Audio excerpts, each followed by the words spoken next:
వ్యక్తులకే మరణముప్పు తక్కువగా ఉన్నట్లు అధ్యయనంలో పరిశోధకులు గుర్తించారు.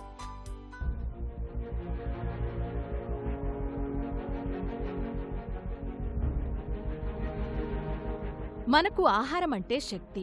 పిండి పదార్థాలు, మాంసకృత్తులు, నూనెలు, విటమిన్లు, ఖనిజాలు వీటి గురించే ఎక్కువగా మాట్లాడతాం. వీటి గురించే ఎక్కువగా వింటూ ఉంటాం. కాని ఇంతే ప్రాధాన్యమున్న పీచు గురించి మాత్రం పెద్దగా పట్టించుకోం. నిజానికి పీచు అంటే మనలో చాలామందికి చిన్నచూపు. పీచు అంటే గడ్డి గాదమని, పనికిమాలిందని అనుకుంటాం.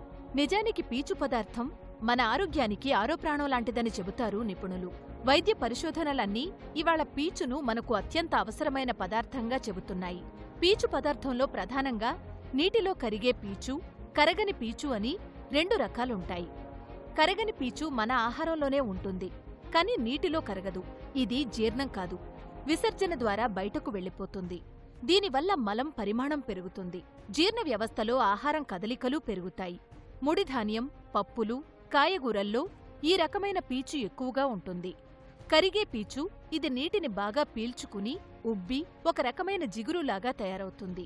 ఓట్స్, బార్లీ, చిక్కుళ్ళు, బఠానీల వంటి గింజలు, సపోటా వంటి పండ్లు ఇలాంటి వాటిలో కరిగే పీచు ఎక్కువగా ఉంటుంది.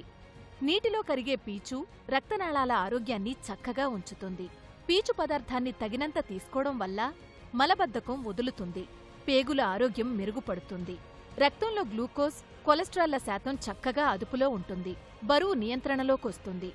గుండె జబ్బులు, క్యాన్సర్ల ముప్పు బాగా తగ్గుతుంది. మనం తీసుకునే ఆహారంలో రోజుకి కనీసం 40 నుంచి 45 గ్రాముల పీచు పదార్థం ఉండాలి. ఇందులో కరిగే పీచు ఎక్కువగా ఉంటే మంచిది.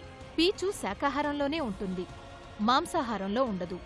పీచు పదార్థాలు తీసుకున్న ప్రతిసారీ తగినంతగా నీరు కూడా తాగాలి.